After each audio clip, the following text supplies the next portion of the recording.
आपके अपने YouTube channel GK Chopra ji में आपका स्वागत है।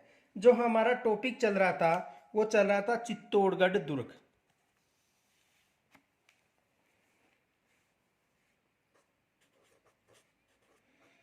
चित्तौड़गढ़ दुर्ग।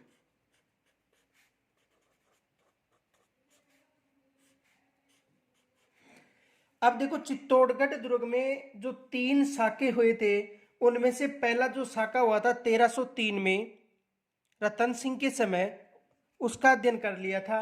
उसके बाद में आपको बताया था कि जो अलाउद्दीन खिलजी है उसका राजस्थान में जो आक्रमण का जो सही क्रम है उसका एक अलग से वीडियो बनाकर डाल दिया है। अब देखो, दूसरा जो साका हुआ था वो हुआ था 1534 ईस्वी में। इस दुर्ग में दूसरा साका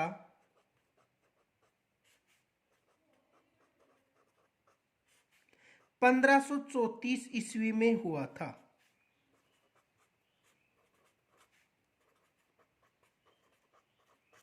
कब हुआ था?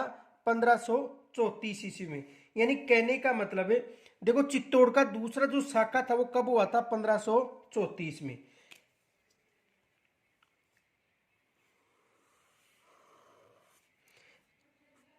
चित्तौड़ दुर्ग। देखो, जो चित्तौड़ दुर्ग था उस समय इस दुर्ग का जो शासक था, चित्तौड़ दुर्ग का शासक था वो था विक्रमादित्य। यहां का शासक कौन था? विक्रमादित्य। ये विशेष याद रखना। शासक कौन था? विक्रमादित्य। यहाँ का शासक कौन था? विक्रमादित्य था।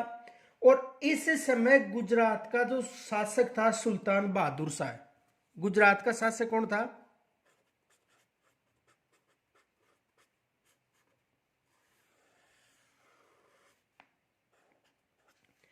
बहादुर, यानी सुल्तान बहादुर शाह। सुल्तान बहादुर शाह। जो द्वितीय शाखा हुआ था चित्तौड़ का, उस समय चित्तौड़ का शासक कौन था? विक्रमादित्य। और गुजरात का शासक कौन था? बहादुर शाह। ये विशेष याद रखना। यहां का जो नेतृत्व कर रही थी वो इनकी माता थी। किनकी माता थी? विक्रमादित्य की। यानी यहां पर जो नेतृत्व किया था इनकी माता के द्वारा किया था, और इनकी माता का नाम था कर्मावती।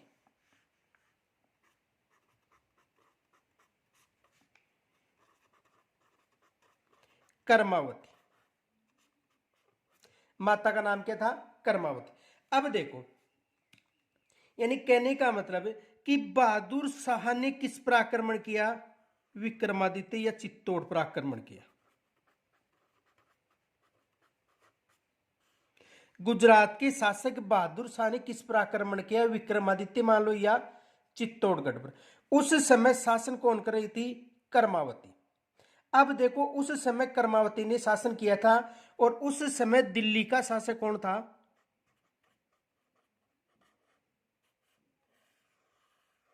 हुमायूं था।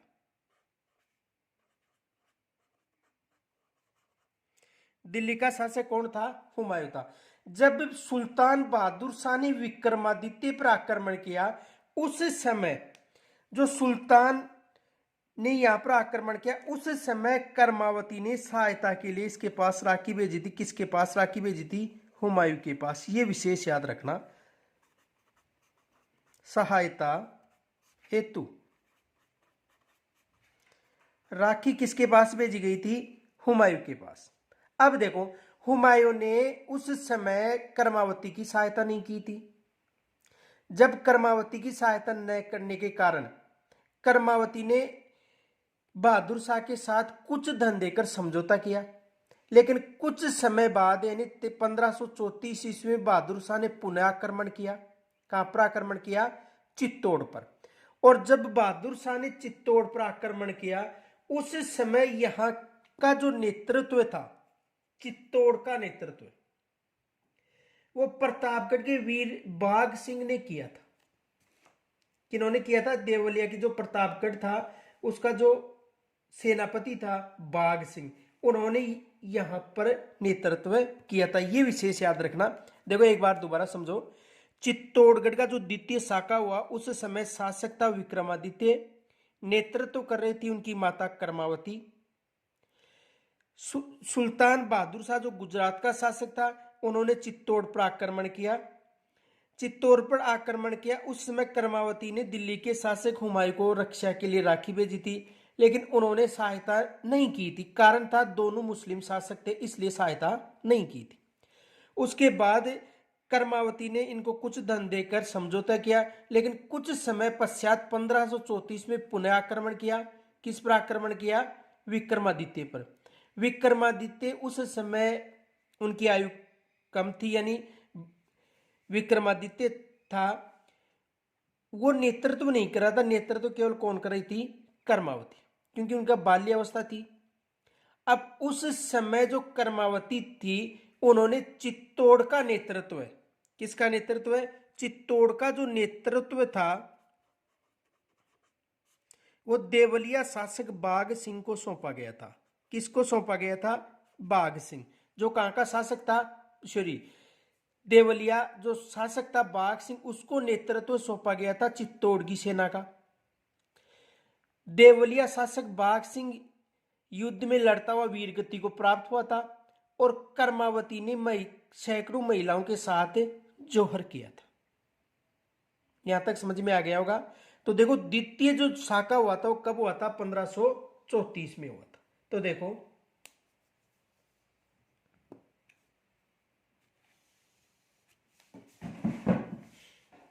चित्तौड़ का द्वितीय शाखा 1534 में हुआ था।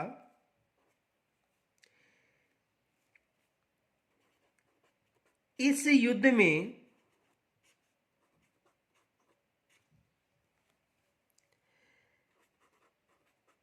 कर्मावती ने इस युद्ध में कर्मावती ने हुमायूं को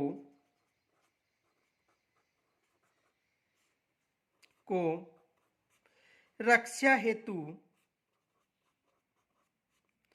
राखी भेजी थी।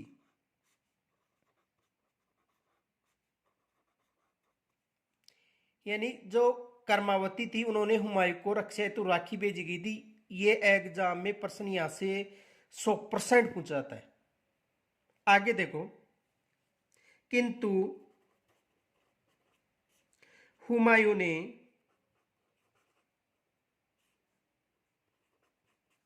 सहायता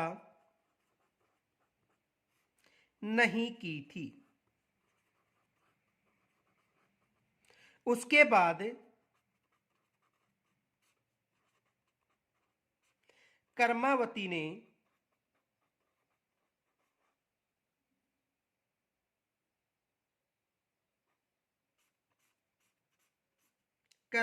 ने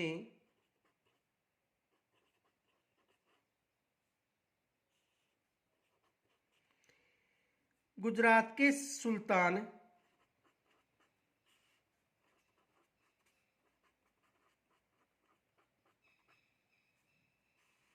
बहादुर शाह से धन देकर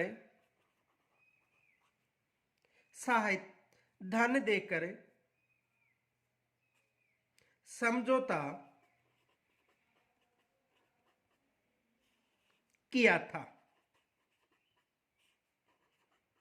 ये विशेष याद रखना।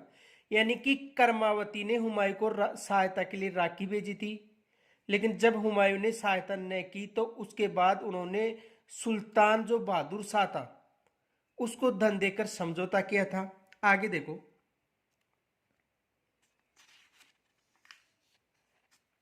कुछ समय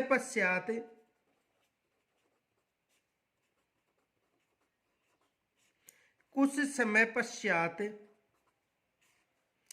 बहादुर शाह ने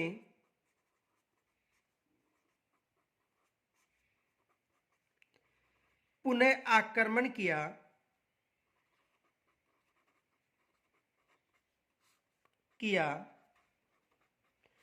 तो कर्मावती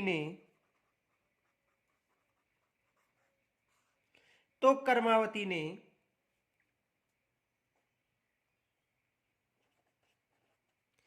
विक्रमादित्य को सुरक्षित स्थान पर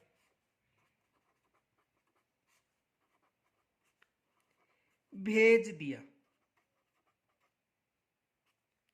यानी उस जब उन्होंने आक्रमण किया, जो बहादुर शाह था, तो उन्होंने विक्रमादित्य को सुरक्षित स्थान पर भेज दिया। विक्रमादित्य के साथ उदय सिंह भी था। आगे देखो, सेना का नेतृत्व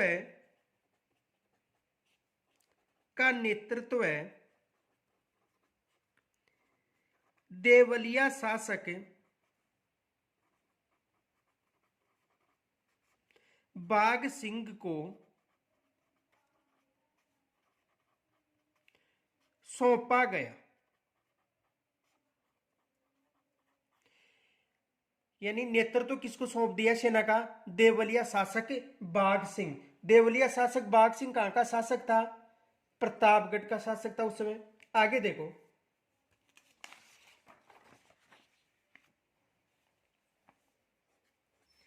इस युद्ध में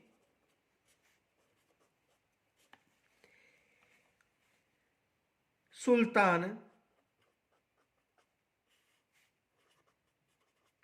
बहादुर शाह की विजय हुई थी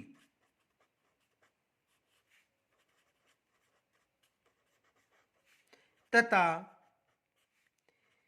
देवलिया शासक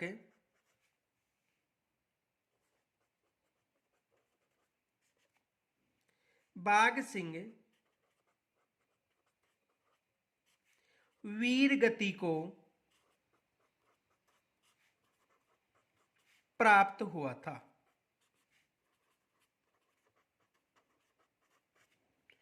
वीरगति को प्राप्त कौन हुआ था? देवलिया शासक बाघ सिंह। अब देखो,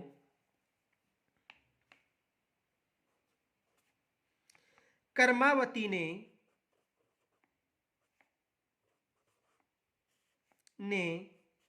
महिलाओं के साथ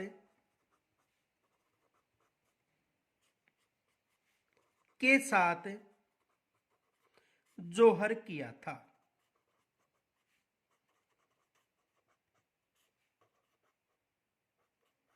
यह चित्तौड़ का द्वितीय शाखा था। विशेष याद रखना, चित्तौड़ का एक क्या था? द्वितीय शाखा था।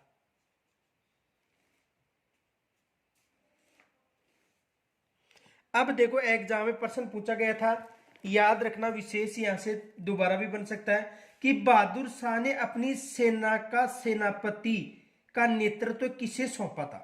एग्जाम में प्रश्न आया था। देखो क्वेश्चन, देखो, चित्तौड़ के द्वितीय शाखा के समय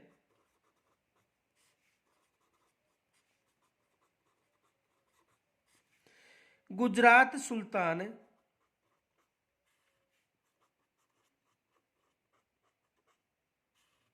बहादुर शाह ने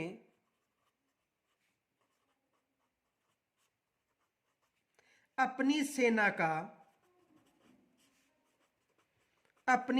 का नेतृत्व किनको सौंपा था?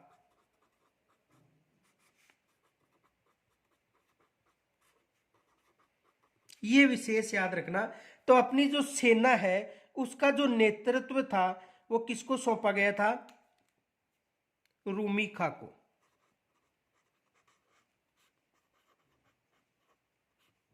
किसको सौंपा गया था? रूमी खां को। ये विशेष याद रखना, यहां से प्रश्न दोबारा भी आ सकता है। अब देखो, चित्तौड़ का तृतीय शाखा,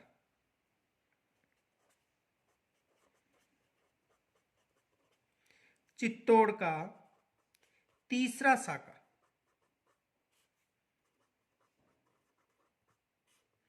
चित्तौड़ का तीसरा शाखा हुआ था 1567 में। कब हुआ था? 1567-68 में। देखो उस समय यहाँ का शासक कौन था? उदय सिंह था। यानी जब चित्तौड़ का तीसरा साका हुआ था उस समय यहाँ का शासक कौन था? उदय सिंह था। और उस समय जो दिल्ली था उसका शासक था मुगल बादशाह अकबर। तो मुगल बादशाह अकबर व उदय सिंह के मध्य तीसरा युद्ध हुआ था। यह विशेष याद रखना। उस समय यहाँ का शासक कौन था? उदय सिंह। और उदय सिंह उस समय यहाँ की सेना का जो नेतृत्व था वो जयमल तथा पत्ता सिसोदिया को सौंपकर जंगलों में चला गया था। और अकबर के साथ जयमल और पत्ता ने वीरता के साथ युद्ध किया था। और उनकी वीरता से प्रसन्न होकर उन्होंने आगरा में इनकी पाषाण की मूर्तियां बनवाई थी। तो देखो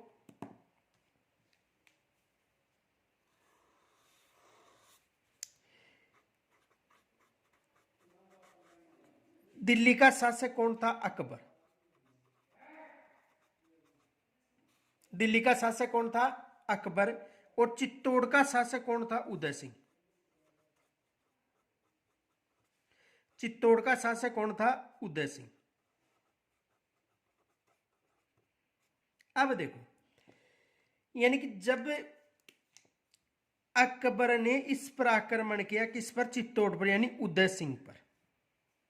अकबर ने कहां पर आक्रमण किया? उदय सिंह पर। कब की बात है? 1567-68 की बात है।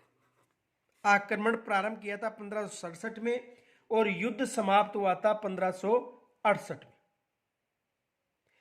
जब यहां पर आक्रमण किया उस समय उदय सिंह ने यहां की सेना का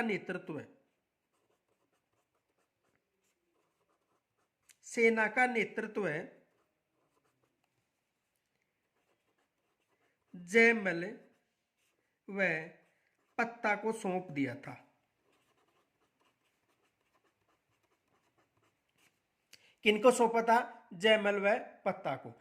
और स्वयं कहां पर चला गया था? जंगलों में चला गया था। ये स्वयं कहां पर चला गया था? जंगलों में चला गया था। तो अकबर ने इन दोनों की वीरता से प्रसन्न हुआ। किन किन की? जयमल और पत्ता से। वैसे विजय तो अकबर की हुई थी लेकिन इन दोनों की वीरता से प्रसन्न होकर आगरा दुर्ग में इनकी हाथी पर सवार पत्थरों की मूर्ति बनवाई थी। किनकी? जयमल और पत्ता की। इन दोनों की मूर्तियों को जो औरंगजेब था उन्होंने तुड़वा दी थी। किनकी? जयमल व पत्ता की। और वर्तमान में बीकानेर दुर्ग में राय सिंह ने इन दोनों की मूर्तियां स्थापित करवाई थी। तो द्वितीय शाखा कब हुआ था? 1567-68 में। और इसमें विजय कौन हुआ था? अकबर हुआ था। तो देखो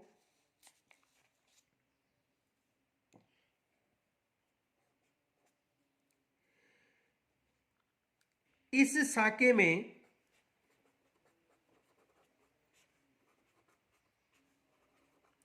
अकबर की विजय हुई थी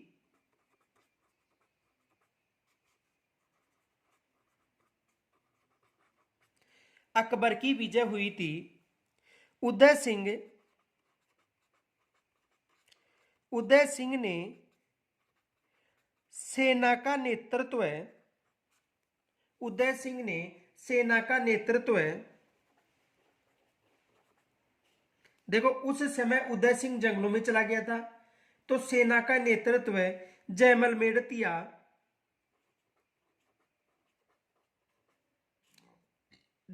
मेड़तिया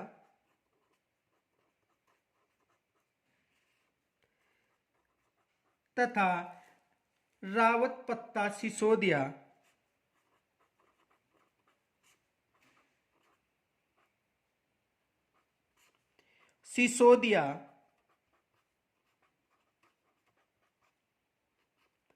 को सौंपा था। देखो यानी विजय कौन हुआ था? अकबर हुआ था। लेकिन उदय सिंह उस समय सेना का नेतृत्व जयमल मेड़तिया और रावत पत्ता सिसोदिया को सौंपा था तथा स्वयं जंगलों में चला गया था।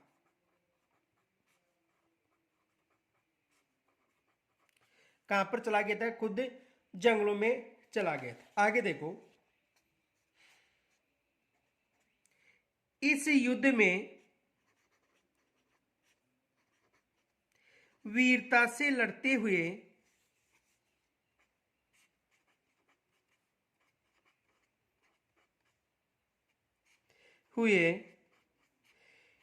इन दोनों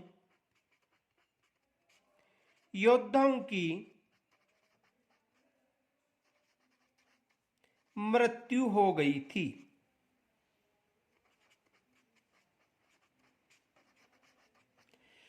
यानी इस युद्ध में वीरता से लड़ते हुए इन दोनों योद्धाओं की, यानी जयमल की और फत्ता सिसोदिया की मृत्यु हो गई थी। आगे देखो,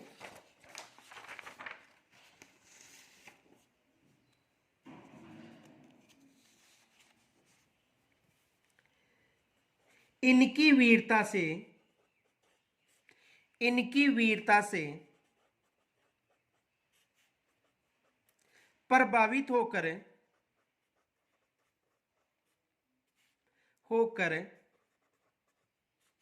अकबर ने, इनकी वीरता से प्रभावित होकर अकबर ने आगरा दुर्ग में इनकी हाथियों पर सवार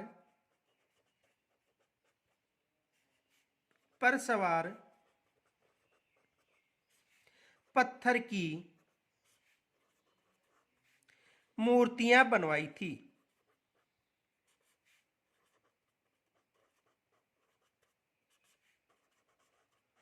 पत्थर की मूर्तियां बनवाई थी। एक विशेष याद रखना, नोट, इनकी मूर्तियों को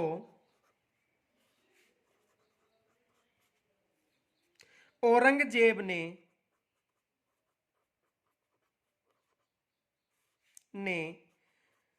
तुड़वा दी थी।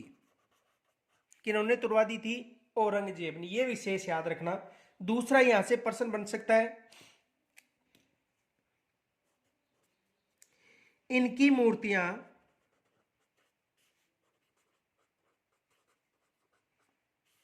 बीकानेर शासक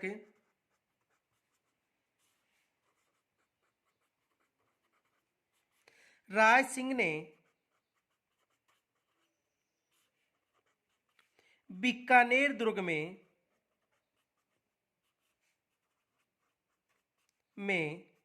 बनवाई थी।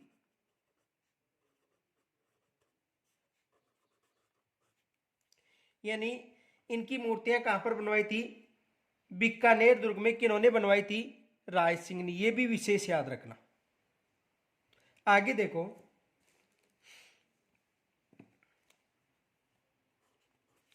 इस युद्ध में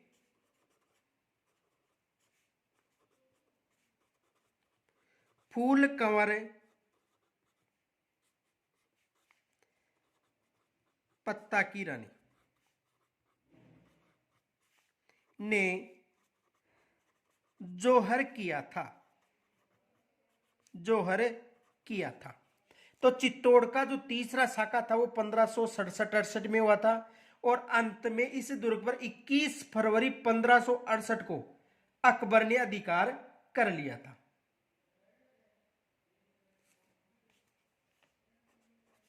21 फरवरी 1568 को अकबर ने इस दुर्ग पर अधिकार कर लिया था।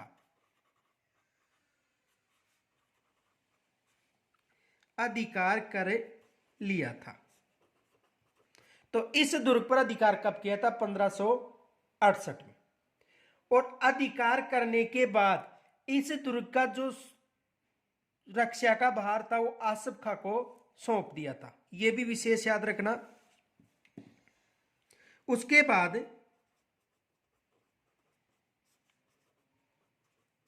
इस दुर्ग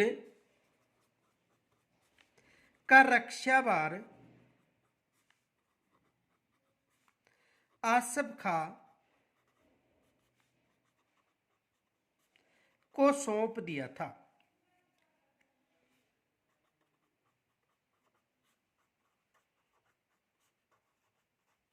किसे सौंप दिया था? आसफ खां को सौंप दिया था। ये विशेष याद रखना कि जो रक्षा का भार था वो किसे सौंप दिया था? आसफ खां को।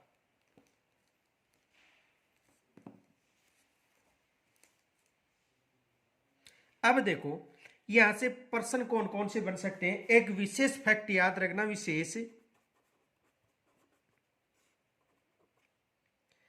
यानी इस युद्ध में जो तीसरा युद्ध हुआ था, उस युद्ध में भैरवपोल और हनुमानपोल के बीच जो वीर राठौड़ कल्ला और ठाकुर जयमल की छत्रियां निर्मित है, तथा रामपोल था उसके पास में पत्ता का चबूतरा निर्मित है।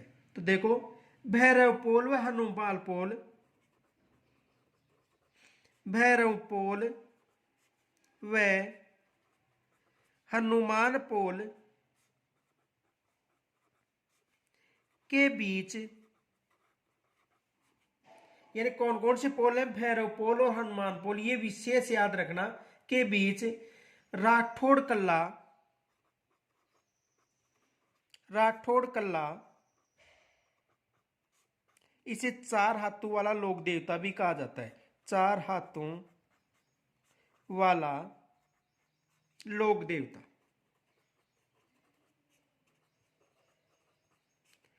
चार हाथों वाला लोक देवता किसे कहा जाता है? कल्ला राठौड़ को। तो यानी इन दोनों दुर्गों के मध्य कल्ला राठौड़, देखो कौन कौन से, यानी कहने का मतलब भैरवपोल और हनुमानपोल, इन दोनों के मध्य चार हाथों वाला कल्ला राठौड़ तथा जयमल की छतरी निर्मित है। किन किन की छतरी निर्मित है? यानी भैरवपोल और हनुमानपोल के मध्य जयमल और चार हाथों वाला लोक देवता जो इनके साथ युद्ध में लड़ता हुआ वीर गति प्राप्त हो गया था, इन दोनों की छतरियां निर्मित है। अब देखो दूसरा फैक्ट, रामपोल के भीतर, रामपोल के भीतर पत्ता का चबूतरा निर्मित है। किनका चबूतरा निर्मित है? पत्ता का चबूतरा निर्मित है। ये विशेष याद रखना। अब देखो ये जो दुर्ग है इसमें 7 प्रवेश द्वार निर्मित हैं।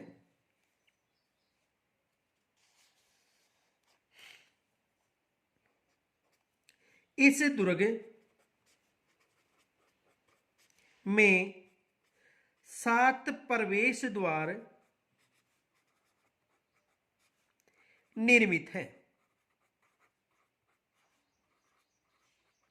कितने प्रवेश द्वार निर्मित है? 7 प्रवेश द्वार निर्मित है। ये विशेष याद रखना, एग्जाम में पूछा सकता है कि जो चित्तौड़ का दुर्ग है उसमें कितने प्रवेश द्वार हैं। तो देखो पहला प्रवेश द्वार,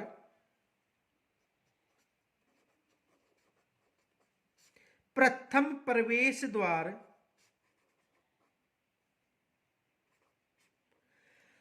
पाड़नपोल,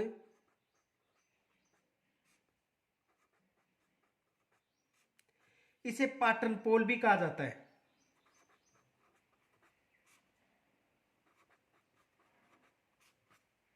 यानी पहला जो प्रवेश द्वार है वो कौन सा है? पाड़नपोल या पाटनपोल, कोई सा भी आ सकता है। अब देखो इसके पास, इससे जो प्रवेश द्वार है इसके पास देवलिया शासक बाघ सिंह का स्मारक निर्मित है। यह विशेष याद रखना। किसका स्मारक निर्मित है? देखो इसके पास देवलिया शासक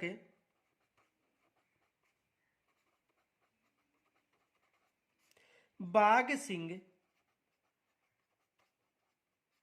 का स्मारक निर्मित है।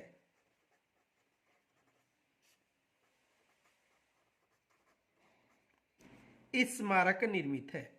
अब देखो, इन्होंने 1534 में द्वितीय शाखा में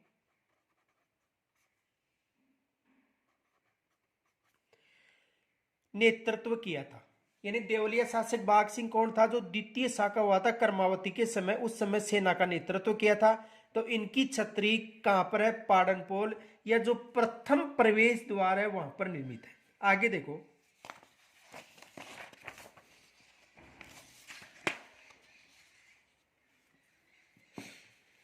उसके बाद यानी पाडनपोल के बाद, इसके बाद क्रमशः भैरवपोल,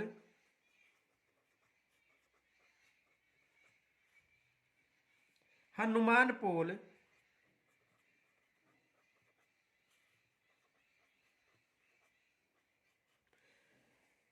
गणेशपोल,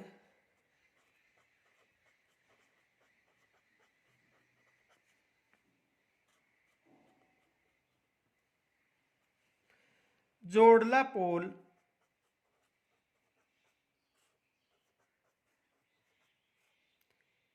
व लक्ष्मण पोल है।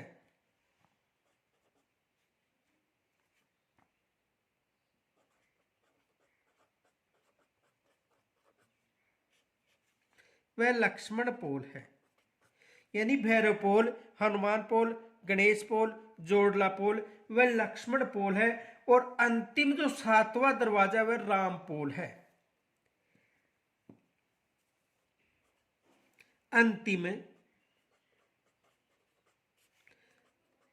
7वां पोल, यानी अंतिम जो 7वां पोल है या दरवाजा, वो कौन सा है? राम पोल।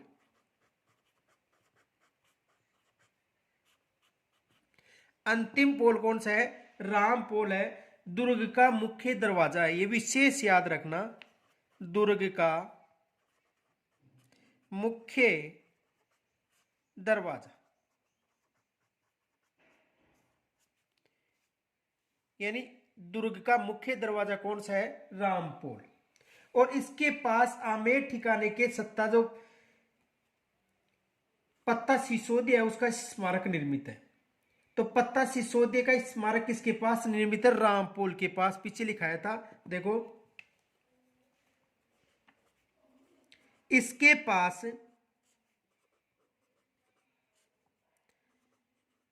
पत्ता सिसोदिया का चबूतरा है।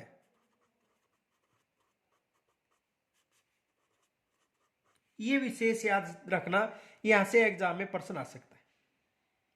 आगे देखो,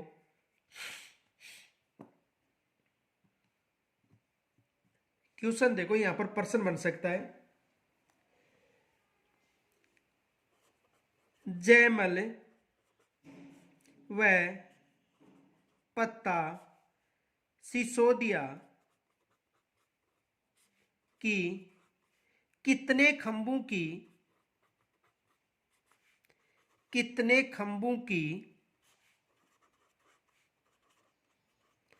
छतरियां निर्मित है?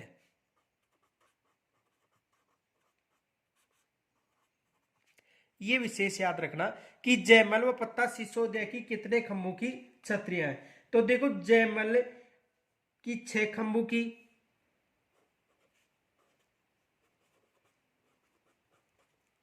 जयमल कितने खंभों की छतरी है? 6 खंभों की। और इनकी केवल चबूतरा। ये विशेष याद रखना, यानी इनकी तो कितने खंभों की है? 6 खंभों की। और पत्ता की पूछे तो केवल चबूतरा। और यदि कल्ला की पूछे तो 4 खंभों की छतरी निर्मित है। ये विशेष याद रखना। जयमल की 6 खंभों की, पत्ता का केवल चबूतरा निर्मित है और कल्ला की 4 खंभों की छतरी निर्मित है। आगे देखो,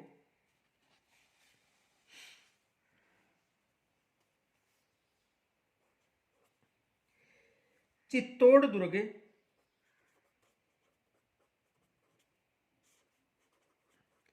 का आकार व्हेल मछली जैसा है। इसका आकार कैसा है? व्हेल मछली जैसा है। और यह है राजस्थान का सबसे बड़ा लिविंग पोर्ट है। यह विशेष याद रखना। यह दुर्ग राजस्थान का सबसे बड़ा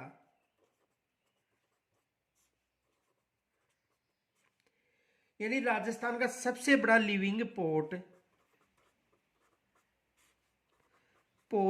है। राजस्थान का सबसे बड़ा लिविंग पोर्ट कौन सा है? चित्तौड़गढ़ दुर्ग। देखो नोट, चित्तौड़गढ़ दुर्ग के अलावा चित्तौड़गढ़ दुर्ग के अलावा जैसलमेर दुर्ग भी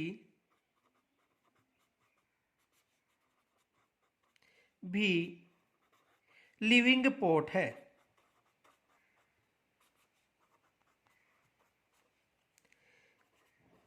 राजस्थान में 2 ही ऐसे दुर्ग हैं जो लिविंग पोर्ट है। कौन कौन से? तो चित्तौड़गढ़ दुर्ग और दूसरा कौन सा है? जैसलमेर दुर्ग। इनके अलावा देखो, यह दुर्ग एकमात्र ऐसा दुर्ग है जिसमें कृषि की जाती है।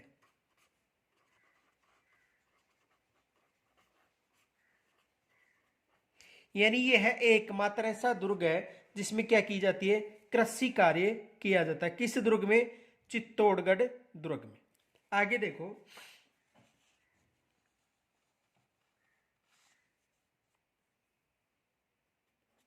इस दुर्ग में विजय स्तंभ निर्मित है। यानी इस दुर्ग में क्या निर्मित है? विजय स्तंभ निर्मित है। और इसकी ऊंचाई कितनी है? देखो, इसकी ऊंचाई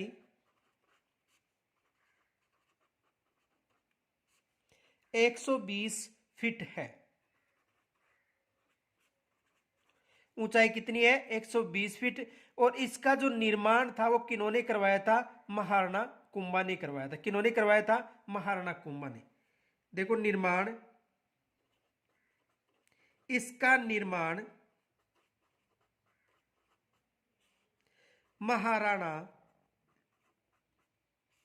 कुंभा ने करवाया था।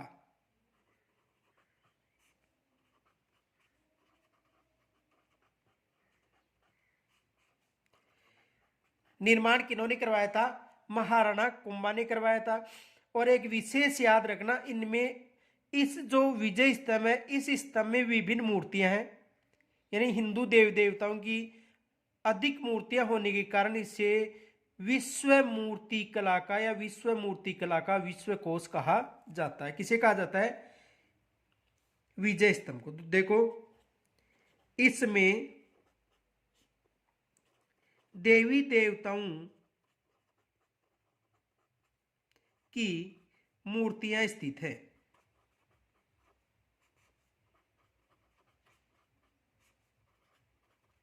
इसी कारण इसे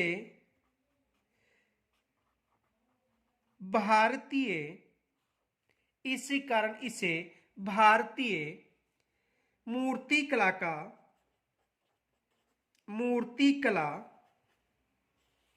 का विश्वकोश विश्व कोश या खजाना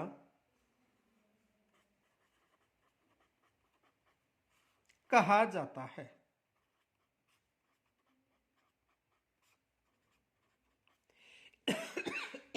यानी इसे भारतीय मूर्ति कला का विश्व कोश या खजाना कहा जाता है, ये विशेष याद रखना।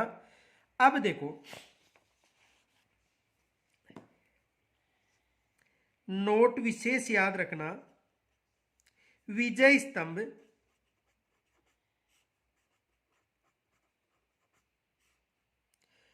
राजस्थान पुलिस व माध्यम शिक्षा बोर्ड का लोगो है।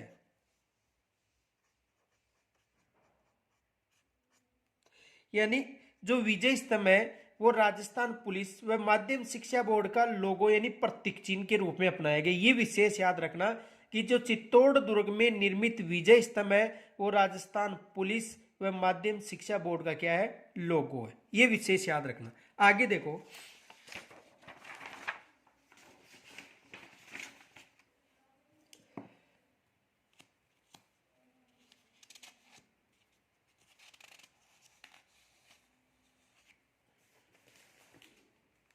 चित्तौड़गढ़ दुर्ग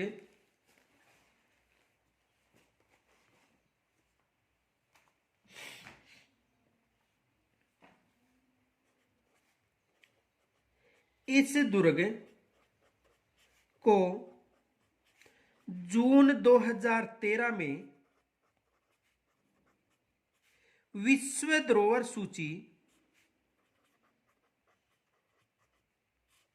सूची में शामिल किया गया था।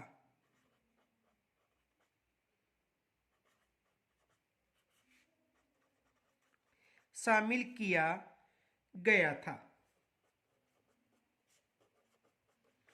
यानी 6 दुर्गों को शामिल किया था। उस समय इस दुर्ग को भी किसमें शामिल किया गया था, विश्व धरोहर सूची में शामिल किया गया था। अब देखो इस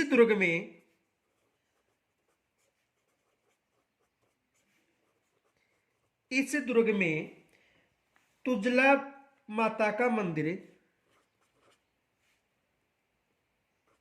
तुलजा माता का मंदिर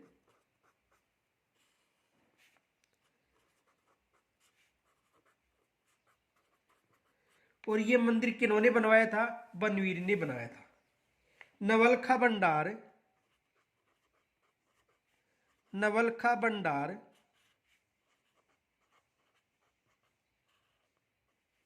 भामाशाह की हवेली,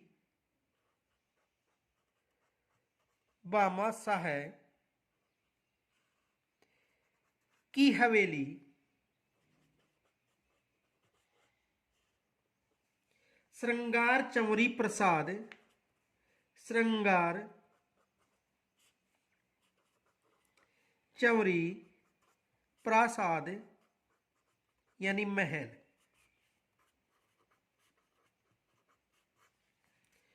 त्रिपोलिया दरवाजा,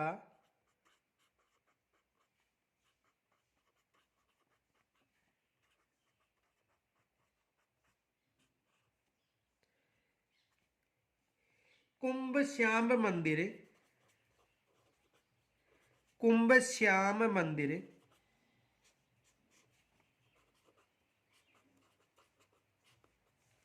सोमदेव मंदिर,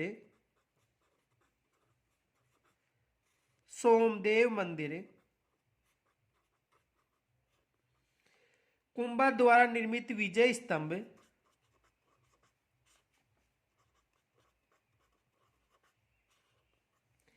रानी पद्मिनी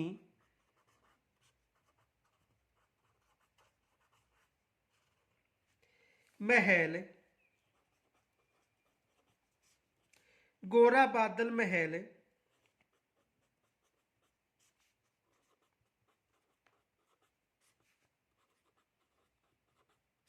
गोरा बादल महल, चित्रांग मोरी तालाब, चित्रांग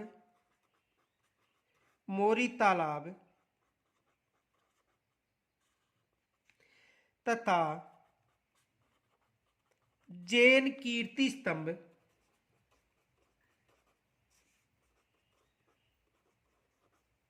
निर्मित है। यानी देखो, तुलजा माता का मंदिर बनवीर ने बनवाया था, नवल का भंडार, भामाशाह की हवेली, श्रृंगार चंवरी महल, त्रिपोलिया दरवाजा, कुंभ श्याम मंदिर। देखो ये विशेष याद रखना,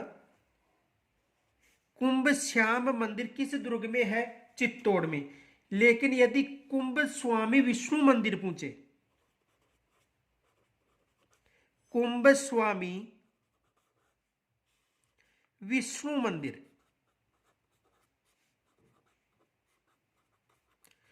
तो कुंभलगढ़ दुर्ग में बताना, ये विशेष याद रखना। ये कहां पर है? कुंभलगढ़ दुर्ग में। ये विशेष याद रखना।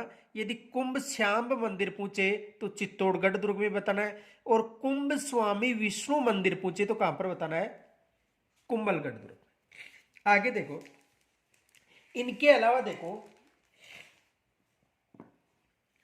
इस दुर्ग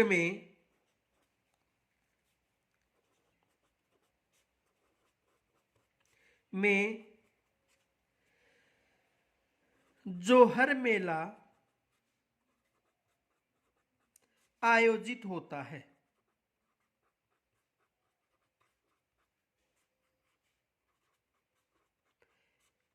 कौन सा मेला आयोजित होता है? जोहर मेला। और किसकी स्मृति में होता है? मीराबाई की स्मृति में। मीराबाई की स्मृति में। इनके अलावा यदि जोहर कुंड पूछे तो गागरोन दुर्ग में बताना है। नोट विशेष याद रखना, नोट,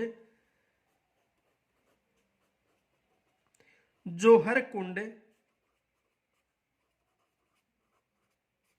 जोहर कुंड कहां पर है? गागरोन दुर्ग में।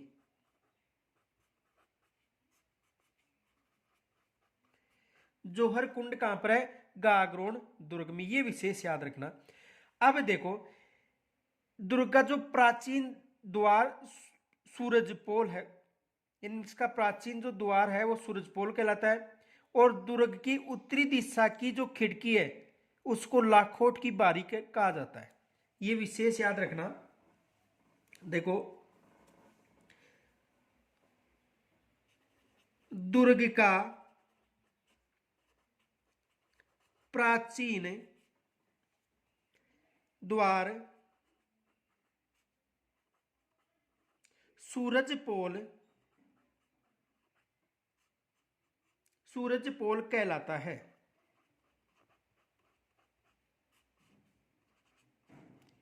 यानी दुर्ग का जो प्राचीन द्वार है वो क्या कहलाता है? सूरजपोल कहलाता है। और दुर्ग की जो उत्तर दिशा की जो खिड़की है उसे लाखोटा की बारी कहा जाता है। तो देखो, दुर्ग की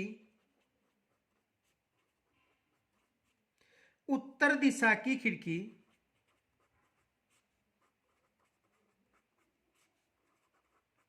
उत्तर दिशा की खिड़की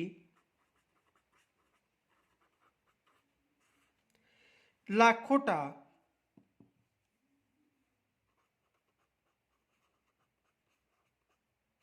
लाखोटा की बारी कहा जाता है। कहा जाता है। यह विशेष याद रखना कि इनकी जो उत्तरी दिशा की जो खिड़की है उसे क्या कहा जाता है? लाखोटा की बारी कहा जाता है। एग्जाम में यहां से प्रश्न पूछा गया था। अब इनके अलावा देखो, यहां पर जो जैन कीर्ति स्तंभ है उसका जो लेखक था वो कवि अत्रि व महेश था, और इसका निर्माण 12वीं शताब्दी में जैन संप्रदाय के श्रावक जीजाक ने करवाया था, और ये है एक मान स्तंभ है। ये भी विशेष याद रखना। तो देखो, पहला प्रश्न तो यहां पर आ सकता है, विशेष याद रखना,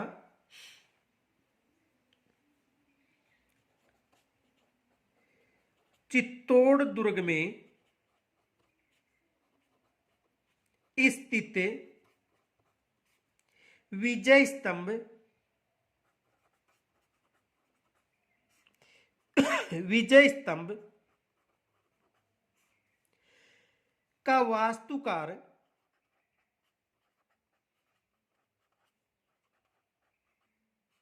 का वास्तुकार, यानी किस दुर्ग में, जो चित्तौड़ दुर्ग में विजय स्तंभ है, इसका वास्तुकार जेता व उसके पुत्र नापा, पोमा व पूजा आदि थे।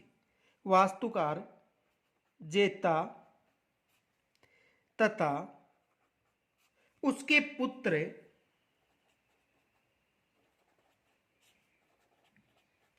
पुत्र नापा, पोमा, पूजा, चूथी आदि थे। और निर्माण किन्होंने करवाया था? महाराणा कुंभा ने। और ये क्या थे? वास्तुकार थे। आगे देखो,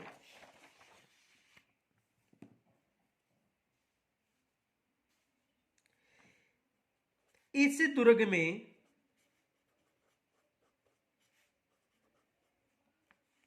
निर्मित जैन कीर्ति स्तंभ, जैन कीर्ति स्तंभ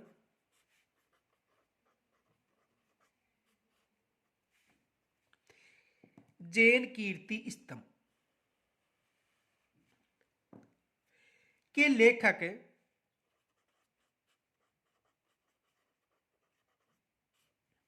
कवि अत्रि एवं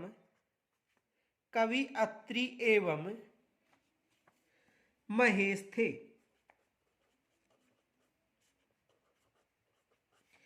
यानी जैन कीर्ति स्तंभ के लेखक कौन थे? कवि अत्रि व महेश थे।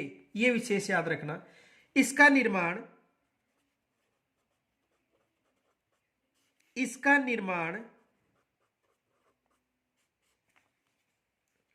12वीं सदी में जैन संप्रदाय के श्रावक जीजाक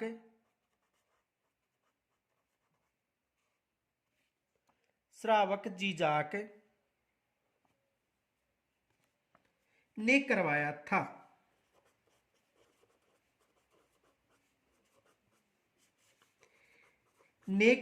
यानी इसका निर्माण किन्होंने करवाया था? जीजाक ने करवाया था। यह भी विशेष याद रखना, एग्जाम में यहां से भी प्रश्न आ सकता है कि जो जैन कीर्ति स्तंभ है, इसका निर्माण किन्होंने करवाया था, या इसके जो कवि है, या इसके जो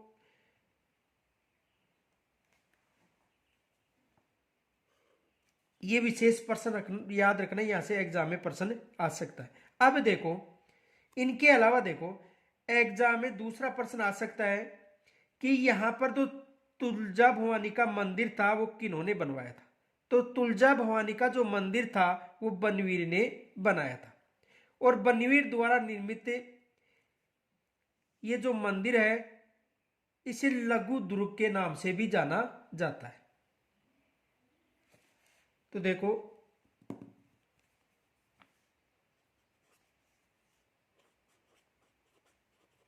तुलजा भवानी का मंदिर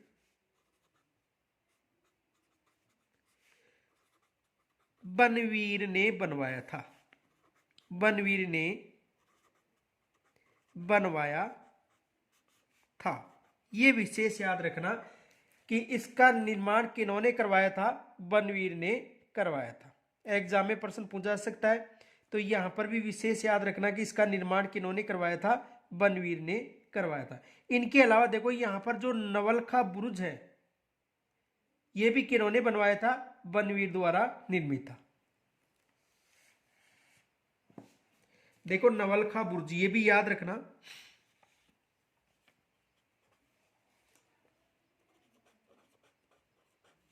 नवलखा बुर्ज, नवलखा बुर्ज किन्होंने बनवाया था? बनवीर ने। तो देखो बनवीर के द्वारा निर्मित लघु दुर्ग निर्मित लघु दुर्ग किसके द्वारा निर्मित था? बनवीर के द्वारा। जो उसने भीतरी किला, जो उसने भीतरी किला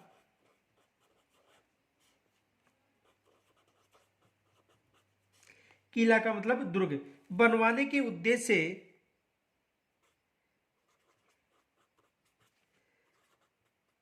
बनवाने के उद्देश्य से बनवाया था।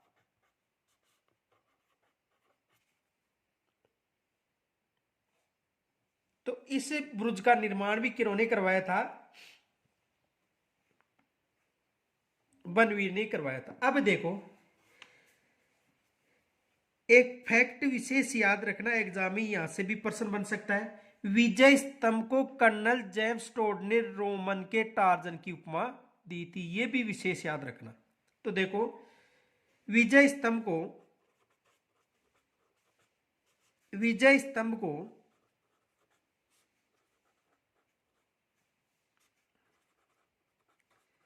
कर्नल जेम्स टोड ने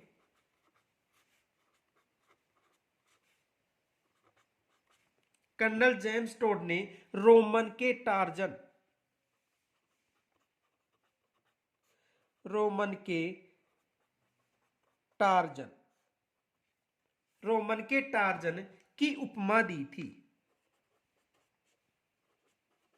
की उपमा दी थी, यह भी विशेष याद रखना। यहां से भी एग्जाम में प्रश्न पूछा जा सकता है कि रोमन के टार्जन की उपमा किसे दी गई थी? विजय स्तंभ को दी गई थी। और किसके द्वारा दी गई थी?